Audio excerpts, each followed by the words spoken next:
September 1945.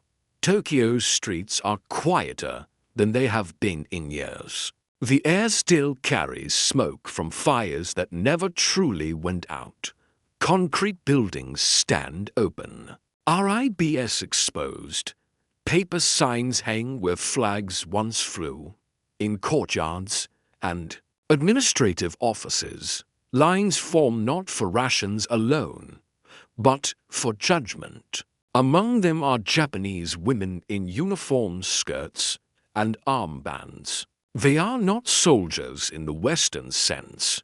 They are supervisors, clerks, mobilization officers, products of a nation that, until weeks ago, demanded total obedience. They stand straight, eyes forward, hands folded. They expect humiliation, or punishment, or silence. Instead, an American voice speaks calmly, measured, professional, almost gentle. There is no shouting, no threats, only procedure, questions, even courtesy. For women raised to believe the enemy would strip them of dignity. The moment is disorienting, not because of weakness but because of restraint. And in that unexpected tone, something far larger than surrender begins to take shape, rooted in how the war ended and how the world arrived here. By the summer of 1945, Japan was a nation running on exhaustion. Years of war had stripped its cities, its industry, and its people. American strategic bombing had burned vast urban centers: Tokyo in March, Osaka, Nagoya, Kobe soon after. Transportation networks lay fractured, food supplies dwindled. Authority remained rigid, but reality no longer obeyed it. As the war turned irreversibly against Japan, the state reached deeper into civilian life. Men were gone, killed, captured, or deployed. In their place, women were mobilized into structured wartime roles, not merely as factory laborers, but as organizers, monitors, and enforcers of civil discipline. Neighborhood associations, factory offices, evacuation bureaus, ration offices. Many were staffed or supervised by women trained to execute policy. Without question, they wore armbands, carried ledgers, enforced blackout rules, reported violations. They answered upward, not outward. This authority was not symbolic. It was real, and it came with moral weight. These women were taught that discipline preserved the nation, and that surrender, personal or national, was dishonored. At the same time, the government prepared its population for invasion. Civil defense manuals warned of enemy brutality. Propaganda, films, and leaflets depicted Americans as violent, racially contemptuous, and vengeful. Women were told that capture meant degradation, that dignity could only be preserved through resistance or silence. Then, in August 1945, the war ended not with invasion, but with collapse. The emperor's broadcast confirmed what bombing and hunger had already made clear. Japan would surrender.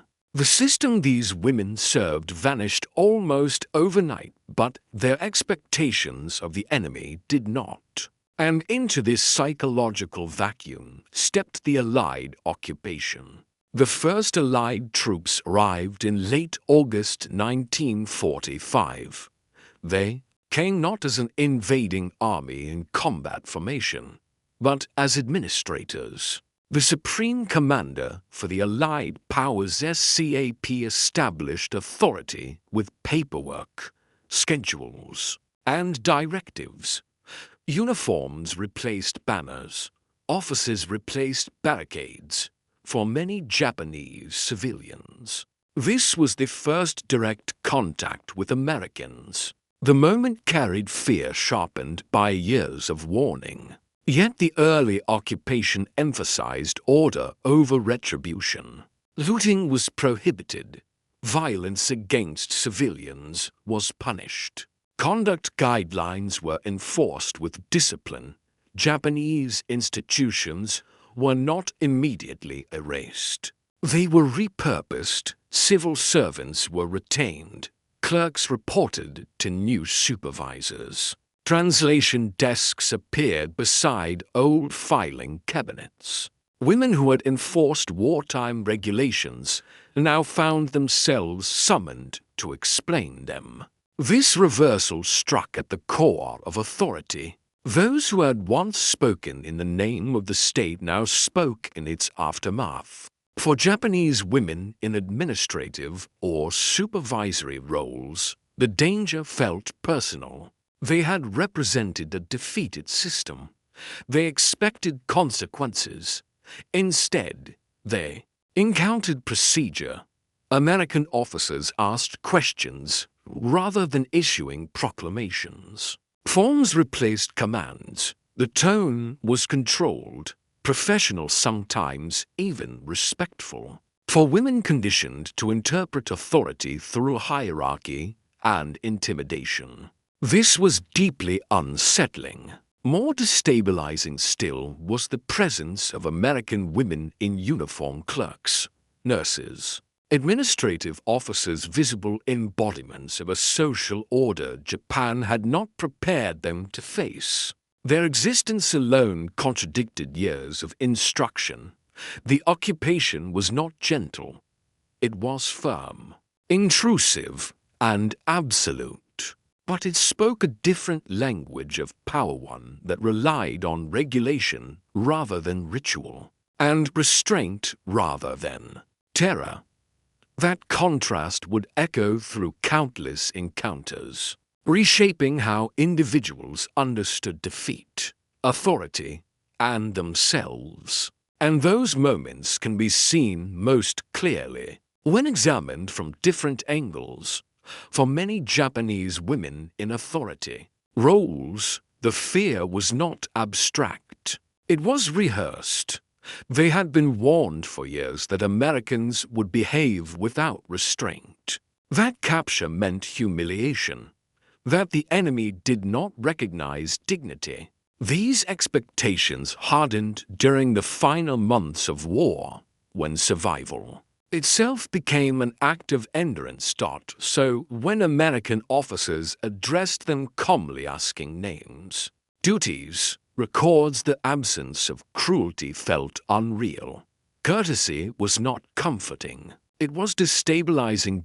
To be spoken to as a responsible individual, rather than a conquered object, created an emotional dissonance few had words for. Kindness, in this context, felt dangerous. It challenged the narrative that had justified sacrifice and obedience. Authority in wartime Japan flowed downward, absolute and impersonal. Orders were not explained. They were delivered. Respect moved one direction. American military culture, especially in administrative roles, operated differently. Instructions were explicit. Accountability was procedural.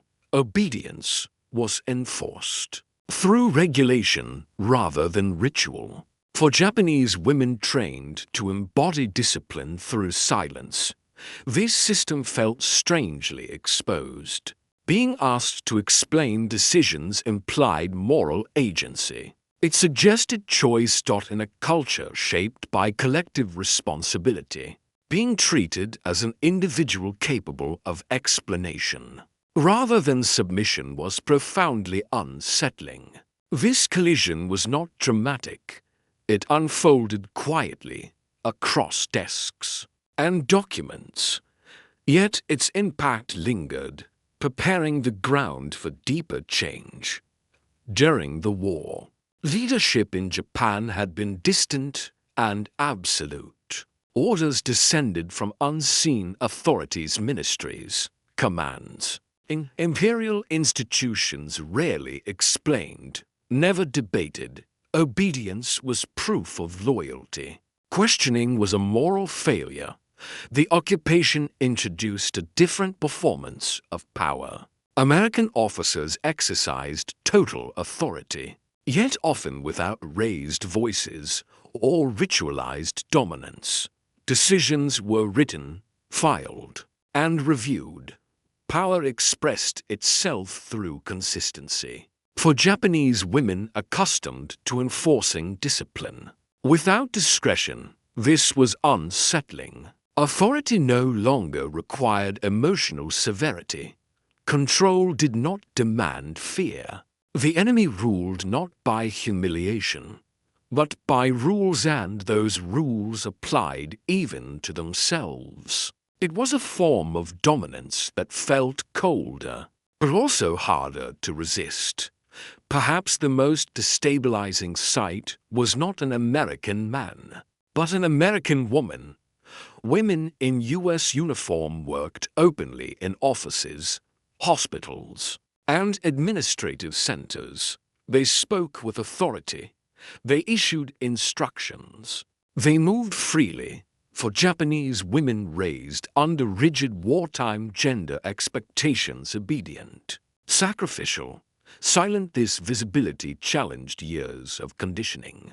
It was not liberation, it was contradiction. The realization arrived quietly. The future would not resemble the past. Authority, gender, and voice were being reordered not through persuasion, but presence. These encounters did not announce transformation.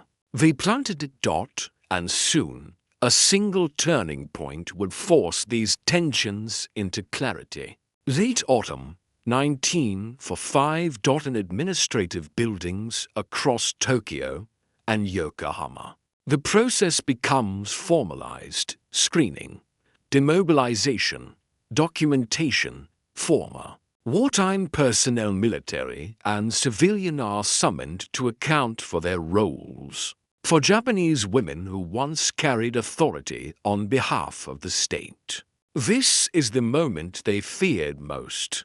They sit across from American officers behind plain DSKS. No flags, no portraits, no symbols of empire, only papers, translators, and time. Questions come slowly. What was your position? What were your responsibilities? Who gave the orders? There is no accusation in the voice, no attempt at intimidation. The process is methodical, almost clinical.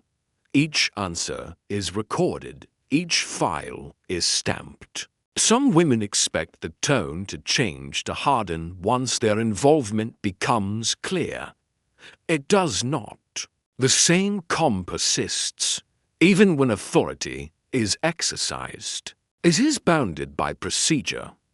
This restraint is not mercy. It is power expressed without spectacle. And for those trained to believe that domination must be brutal, the realization cuts deeper than punishment ever could, because in that quiet room, the old logic of fear finally breaks.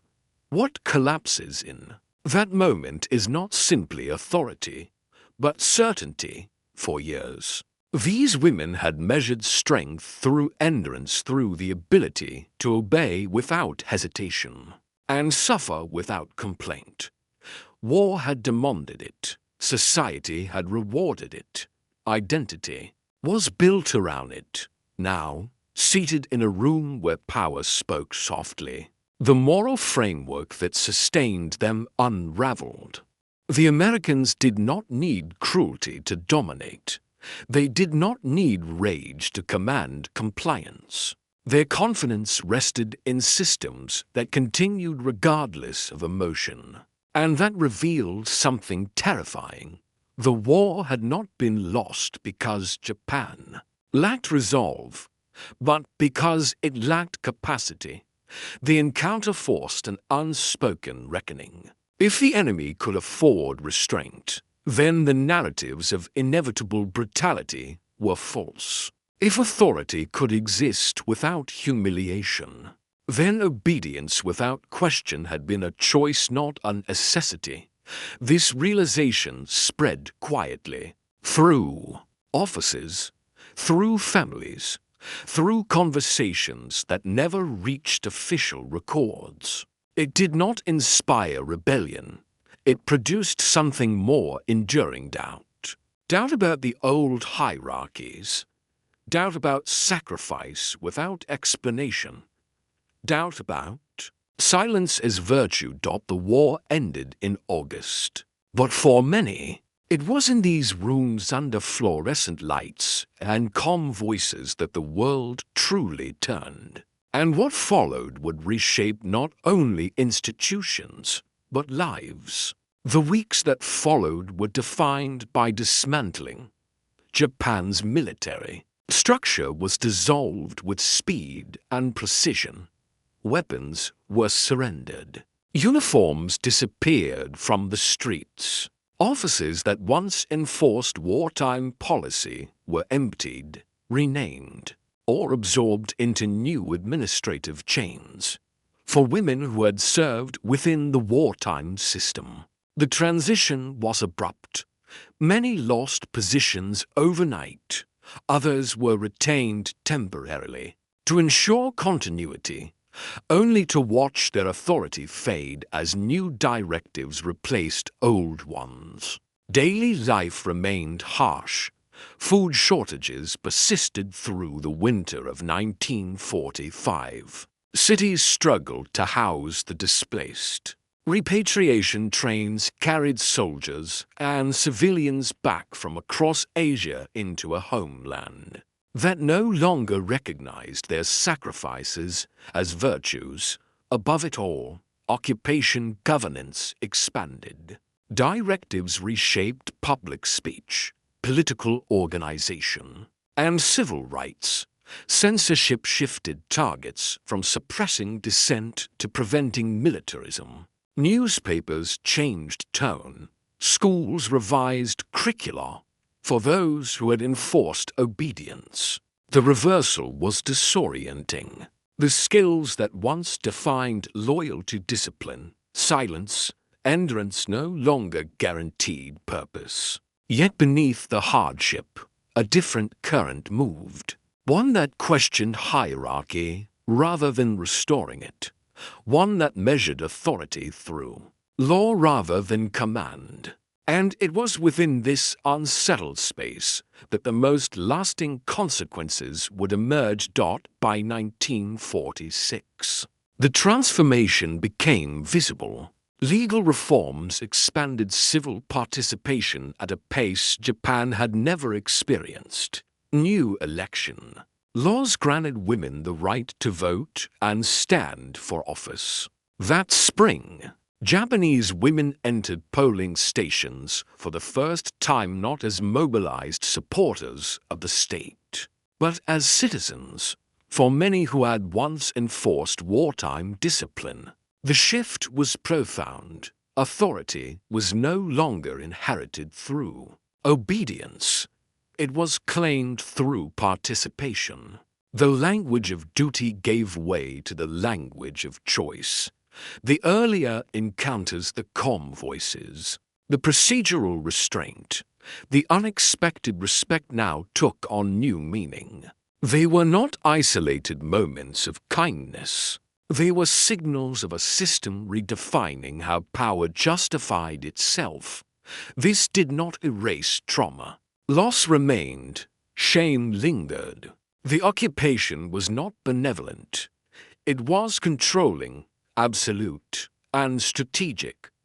But it replaced fear with predictability. And predictability allowed space for reconsideration, for identity, responsibility, and voice. For Japanese women who had once stood rigid under armbands and ledgers, the post-war years demanded something unfamiliar, not endurance, but agency. And as Japan moved forward under a rewritten constitution, The echoes of those first encounters still shaped how the war was remembered. War trains people to endure the unbearable by narrowing their world. In Japan's final years of conflict, obedience became survival, and silence became virtue. Authority demanded submission, and dignity was measured by how much one could endure without breaking. The occupation disrupted that logic not through compassion, but through structure. Its power lay in consistency, in restraint, in the refusal to perform cruelty. For many Japanese women shaped by wartime discipline, the shock was not defeat, it was being treated as morally accountable individuals.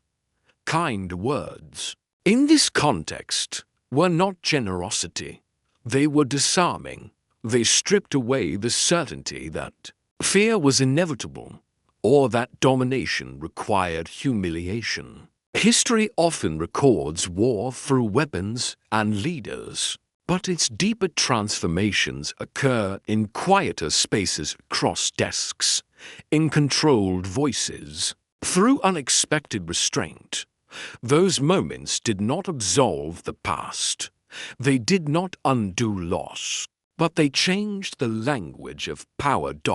And in doing so, they reshaped how a defeated nation and the women within it understood authority, responsibility, and themselves.